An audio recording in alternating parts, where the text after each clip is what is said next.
आदित्य धर की धुरंधर ने न सिर्फ कई पुराने रिकॉर्ड तोड़े हैं बल्कि कुछ नए भी कायम किए हैं। फिल्म कई वजहों से दर्शकों के बीच चर्चा में रही और उनमें एक अहम वजह रही पुराने गानों को नए अंदाज में पेश करना। चाहे कारवां की तलाश को नए कलेवर में ढालना हो या जोगी बन जागी का रिमिक्स, फिल्म का संगीत लगातार लोगों का ध्यान खींच रहा है। लेकिन इन सब के बीच उषा उत्थुप की दमदार डिस्को फिट आवाज में रंबा हो का जादू कुछ अलग ही असर छोड़ रहा है। ये गाना जैसे समय की सीमाओं को तोड़ देता है।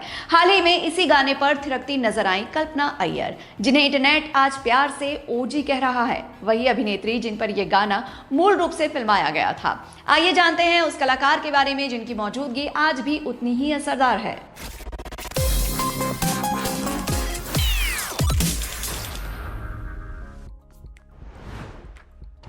जब भी 80 के दशक के बॉलीवुड की बात होती है तो कुछ चीजें हमेशा याद आती हैं। डिस्को म्यूजिक, रंगीन कपड़े, धमाकेदार डांस नंबर्स और इन सब में एक नाम ऐसा है जो भले ही आज कई लोगों को याद ना हो, लेकिन उस दौर में वो एक सेंसेशन थी। कल्पना अय्यर। हरिओम हरि, रंबा हो, कोई यहाँ नाचे नाचे, ये गाने सुनते ही 80 के दशक की यादें ताजा हो जाती हैं। और इन सभी गानों में थी कल्पना अय्यर, एक ऐसी डांसर जिसने हेलन, बिंदु और अरुणा ईरानी की परंपरा को आगे बढ़ाया। एक ऐसी एक्ट्रेस जिसने 100 से ज्यादा फिल्मों में काम किया, लेकिन फिर 1999 में चुपचाप इंडस्ट्री छोड़ दी। आज कल्पना दुबई में रहती हैं, एक रेस्टोरेंट मैनेज करती हैं, बॉलीवुड से कोसों दूर, लेकिन उनकी कहानी संघर्ष से भरी, दिलचस्प और प्रेरणादायक है। तो आइए जानते हैं कल्पना अय्यर की पूरी दास्तान। 26 जुलाई 1956 मुंबई, एक गरीब तमिल ब्राह्मण परिवार में कल्पना अय्यर का जन्म हुआ। पिता का नाम था पद्मनाभन अय्यर, मां का नाम था वेदवल्ली, जिन्हें तारा अय्यर भी कहा जाता था। परिवार बड़ा था। कल्पना की 2 बहनें थीं, कविता और करुणा, और एक भाई था रवि। माली हालत ठीक नहीं थी, घर चलाना मुश्किल था और ऐसे में कल्पना के अंदर का हुनर उनके परिवार के लिए एक उम्मीद बन गया। कल्पना बचपन से ही डांस करती थी। उन्होंने खुद एक इंटरव्यू में कहा, मैं जब से बच्ची थी तभी से डांस करती थी। म्यूजिक सुनते ही मेरे पैर थिरकने लगते थे। परिवार की माली हालत ऐसी नहीं थी कि वो कल्पना को प्रोफेशनल डांस क्लासेस दिला सकें। उन्होंने भरतनाट्यम की थोड़ी ट्रेनिंग ली, लेकिन पैसों की तंगी की वजह से वो जारी नहीं रख सकी। तो कल्पना ने खुद सीखा, देखकर, स्टेज पर परफॉर्म करके। वो एक सेल्फ टॉट डांसर बनी और बहुत अच्छी डांसर। कल्पना एक स्टूडियस लड़की थी। कॉलेज की पढ़ाई पूरी की, लेकिन साथ साथ डांस का जुनून भी बरकरार रहा। स्कूल और कॉलेज के एनुअल फंक्शंस में परफॉर्म करती, गणेश चतुर्थी के मौकों पर सांस्कृतिक कार्यक्रमों में हिस्सा लेती। और फिर एक दिन वो मौका आया जिसने सब कुछ बदल दिया। कल्पना सिर्फ 12 साल की थी जब एक कॉलेज फंक्शन में उन्हें परफॉर्म करते हुए किसी ने देखा, और वो कोई और नहीं, महान प्लेबैक सिंगर मुकेश थे। मुकेश को कल्पना का डांस इतना पसंद आ गया कि उन्होंने उनके पेरेंट्स से बात की और कल्पना को अपने म्यूजिकल शोज में शामिल कर लिया। 12 साल की उम्र में कल्पना प्रोफेशनल डांसर बन गई। मुकेश के साथ स्टेज शोज में परफॉर्म करने लगी, परिवार की माली मदद के लिए। और ये शुरुआत थी एक लंबे सफर की। मुकेश के साथ काम करने के बाद कल्पना को और मौके मिलने लगे। फिर वो किशोर कुमार के म्यूजिकल शोज में शामिल हुई, कल्याण जी, आनंद जी के शोज में परफॉर्म किया। 80 के दशक के मिड में उन्होंने बप्पी लहरी और दूसरे कलाकारों के साथ वैंकूवर कनाडा में स्टेज शो किए। कल्पना सिर्फ एक डांसर नहीं थी, वो एक परफॉर्मर थी। स्टेज पर उनकी एनर्जी, उनका कॉन्फिडेंस, उनका अंदाज सब लाजवाब था। और इसी बीच कल्पना ने अपनी पढ़ाई भी पूरी की। कॉलेज के बाद उन्होंने कुछ समय के लिए ओबेरॉय होटल ग्रुप में काम किया। फिर ईस्ट वीकली मैगजीन में एक फोटोग्राफर की असिस्टेंट के तौर पर काम किया। जिंदगी चल रही थी, लेकिन असली मोड़ अभी आना बाकी था। 1978, एक साल जो कल्पना की जिंदगी बदल देने वाला था। फेमिना ने एक ब्यूटी कॉन्टेस्ट स्पॉन्सर किया और कल्पना ने उसमें हिस्सा लिया। नतीजा, कल्पना अय्यर बनी मिस इंडिया 1978 की फर्स्ट रनर अप। ये कोई छोटी उपलब्धि नहीं थी और इसके साथ ही फेमिना की तत्कालीन एडिटर विमला पाटिल की नजर में कल्पना की पहचान बनी। मॉडलिंग के दरवाजे खुल गए। फिर कल्पना ने इंडिया को रिप्रेजेंट किया मिस वर्ल्ड 1978 ब्यूटी पेजेंट में लंदन में, और वहां भी उन्होंने टॉप 15 सेमीफाइनलिस्ट में जगह बनाई। बहुत कम मदद के साथ, बहुत कम रिसोर्सेज के साथ, लेकिन अपने हुनर, अपनी खूबसूरती और अपने कॉन्फिडेंस के दम पर। मिस इंडिया का ये खिताब कल्पना के लिए गेम चेंजर साबित हुआ। मॉडलिंग का करियर शुरू हुआ और जोर शोर से, और फिर फिल्मों के ऑफर आने लगे। 1978 कल्पना की पहली फिल्म आई मनोकामना, राष्ट्रीय फिल्म्स की फिल्म। राज किरण के साथ फिल्म खास नहीं चली, लेकिन बप्पी लहड़ी का म्यूजिक हिट हुआ और कल्पना को नोटिस किया गया। फिर देवानंद ने उन्हें अपनी फिल्म लूटमार में कास्ट किया। गाना था जब छाए मेरा जादू, और बस कल्पना अय्यर रातों रात सेंसेशन बन गई, डांसिंग क्वीन बन गई। ये वो दौर था जब आइटम नंबर्स का कॉन्सेप्ट नया नया था। हेलन ने इसे पॉपुलर बनाया था, बिंदु अरुणा ईरानी ने इसे आगे बढ़ाया और अब कल्पना उसी परंपरा को ले जा रही थी, लेकिन अपने यूनिक स्टाइल के साथ, 80 के दशक की एनर्जी के साथ, डिस्को बीट्स के साथ। गाना हरि ओम हरि, फिल्म प्यारा दुश्मन। ये गाना इतना हिट हुआ कि कल्पना की पहचान बन गया। उषा उत्थुप की आवाज, कल्पना का डांस धमाकेदार, एनर्जेटिक, सेंसुअल। इसी तरह अरमान का रंबा हो, एक और चार्ट टॉपर। कल्पना का परफॉर्मेंस लाजवाब था।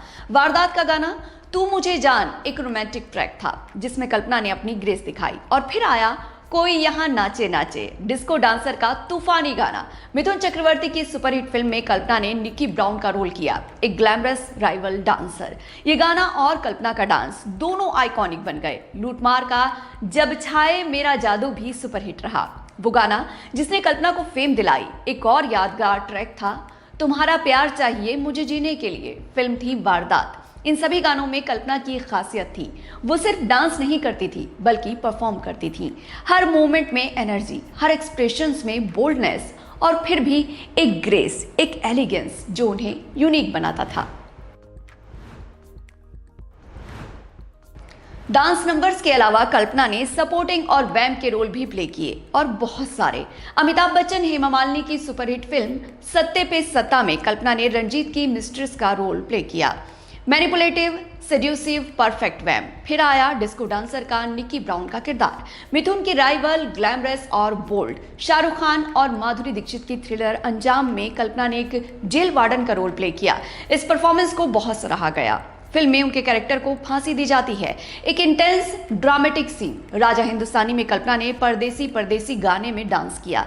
ये गाना इतना पॉपुलर हुआ कि कल्पना को फिर से रिकॉग्निशन मिली। राष्ट्रीय फिल्म्स की फैमिली ड्रामा हम साथ साथ हैं कल्पना की आखिरी फिल्म साबित हुई। कुल मिलाकर कल्पना ने 100 से ज्यादा हिंदी फिल्मों में काम किया। 2 दशक का लंबा करियर, 80 और 90 के दशक में, लेकिन ज्यादातर वैम्प और डांसर के रोल। लीड रोल के मौके कम मिले। 1984 में अरविंद कुमार की एक शेल्व्ड फिल्म में उन्हें रविंद्र महाजनी के सामने लीड रोल मिलने वाला था, लेकिन वो फिल्म बनी ही नहीं। टाइप कास्टिंग की समस्या थी, बोल्ड इमेज की वजह से लीड हीरोइन के रोल नहीं मिलते थे, लेकिन कल्पना ने हार नहीं मानी। जो रोल मिले उनमें अपना बेस्ट दिया। 90 के दशक की शुरुआत में कल्पना ने टेलीविजन की तरफ रुख किया, अपने हुनर को डाइवर्सिफाई करने के लिए। पहले आया कशिश, डीडी नेशनल पर एक रोमांटिक ड्रामा सीरियल। फिर बनेगी अपनी बात, एक एक्लेम्ड सीरियल जिसमें कल्पना ने अच्छा काम किया। जुनून एक और पॉपुलर शो था। और फिर आया चंद्रकांता। इस टेलीविजन सीरियल में कल्पना ने एक नेगेटिव रोल अदा किया जिसे काफी सराहा गया। टीवी पर भी कल्पना ने अपनी छाप छोड़ी, लेकिन फिर भी वो संतुष्टि नहीं मिली जो वो तलाश रही थी। इंडस्ट्री में उन्हें वो इज्जत नहीं मिल पाई जिसकी वो हकदार थी। टाइप कास्टिंग ने उन्हें सीमित कर दिया था और धीरे धीरे कल्पना का मोह भंग होने लगा। कल्पना अय्यर ने कभी शादी नहीं की और इस बात का उन्हें अफसोस है। 2019 में एक इंटरव्यू में उन्होंने कहा था, जो मैं कर सकती थी, करनी चाहिए थी, वो है कि मैंने कभी शादी नहीं की। मुझे पता है कि मैं एक वंडरफुल वाइफ और होम मेकर होती। उन्होंने कहा कि अगर सही साथी मिल जाए तो वो अब भी शादी के लिए तैयार हैं। एक डिसेंट कंपेनियन, एक सीरियस नॉन फ्रीवोलस पार्टनरशिप। कल्पना के कोई बच्चे नहीं हैं। उन्होंने 2021 में कहा कि उनमें वो बोल्डनेस नहीं थी कि वो शादी के बाहर मां बनती। उनकी पर्सनल वैल्यूज ने उन्हें रोके रखा। और ये दिलचस्प है, स्क्रीन पर कल्पना एक bold, glamorous, sensual image project करती रही, लेकिन असल जिंदगी में वो बेहद कंजर्वेटिव थी। एक तमिल ब्राह्मण परिवार से आई लड़की, गॉड फियरिंग, अपनी फैमिली के कंजर्वेटिव विचारों का ख्याल रखने वाली, कर्नाटिक म्यूजिक सुनने वाली, शांत सादा परिवार। कल्पना ने 2019 में फर्स्ट पोस्ट को बताया, मुझे हमेशा गलत समझा गया। लोग सोचते थे कि मैं इट गर्ल हूँ, ग्लैमर और उम्फ की personification. Miss India model, actress, सब सोचते थे कि मैं बोल्ड हूँ, लेकिन असल में मैं बहुत सिंपल थी। गॉड फियरिंग, हमेशा परेशान रहती थी कि कहीं मेरे कंजर्वेटिव तमिल ब्राह्मण परिवार की भावनाएं आहत न हो जाए। वो शांत और सादा थे और मैं बहुत सारे सफ़ेद झूठ बोलती रहती थी। बहुत सारे लोगों को प्रोटेक्ट करने के लिए ये मिसअंडरस्टैंडिंग कल्पना के लिए मुश्किल रही। उनकी पर्सनल लाइफ में भी करियर के इंटेंस डिमांड्स की वजह से शादी नहीं हो पाई और अब उन्हें इस बात का अफसोस है। रिश्तों की बात करें तो कुछ अफवाहें भी रहीं। कहा जाता है कि कल्पना का फिल्मों में आने से पहले जूनियर महमूद के साथ रिलेशन था और फिर बॉलीवुड विलेन अमजद खान के साथ एक लंबा अफेयर रहा 1992 में उनकी मौत तक। लेकिन कल्पना ने इन बातों पर कभी पब्लिकली कुछ नहीं कहा, अपनी प्राइवेसी बनाए रखी। हम साथ साथ हैं के बाद कल्पना ने फैसला किया कि बस बहुत हो गया। 2 दशक का करियर, 100 से ज्यादा फिल्में, लेकिन वो संतुष्टि नहीं, वो इज्जत नहीं, वो रिकॉग्निशन नहीं जो मिलना चाहिए था। टाइप कास्टिंग ने उन्हें सीमित कर दिया था और अब उम्र भी हो रही थी, नए चेहरे आ रहे थे, तो कल्पना ने चुपचाप बॉलीवुड को अलविदा कह दिया। कोई बड़ा ऐलान नहीं, कोई फेयरवेल इंटरव्यू नहीं, बस चली गई दुबई, जहां उनकी मां और भाई बहनें पहले से सेटल हो चुके थे। कल्पना के पिता ने दूसरी शादी कर ली थी एग्नेस नाम की एक महिला से और कल्पना की मां तारा अय्यर अपने बच्चों के साथ दुबई में थीं। दुबई में कल्पना ने एक नई जिंदगी शुरू की हॉस्पिटैलिटी इंडस्ट्री में। पहले होटल मैनेजर के तौर पर काम किया और अब वो द मोगल रूम नाम का एक रेस्टोरेंट मैनेज करती हैं। ये रेस्टोरेंट पूर्व बॉलीवुड एक्टर राजन सिप्पी का है। बॉलीवुड की चकाचौंध से बहुत दूर, ग्लैमर से कोसों दूर, लेकिन एक शांत डिग्निफाइड जिंदगी। कल्पना अपने इंस्टाग्राम अकाउंट पर एक्टिव हैं। उनके 4300 से ज्यादा फॉलोअर हैं। उनकी बायो में लिखा है was a model, Miss India, movie star and dancer, television actress and manager at a restaurant। एक पूरी जिंदगी एक लाइन में समेट दी। 2019 में कल्पना ने पब्लिकली अपील की कि उन्हें डिग्निफाइड रोल्स दिए जाएं। सिनेमा में, टीवी में, डिजिटल प्लेटफॉर्म्स पर उन्होंने नीना गुप्ता का उदाहरण दिया, जिन्होंने अपने लेट करियर में जबरदस्त वापसी की है। कल्पना भी चाहती थी कि उन्हें ऐसे मौके मिलें।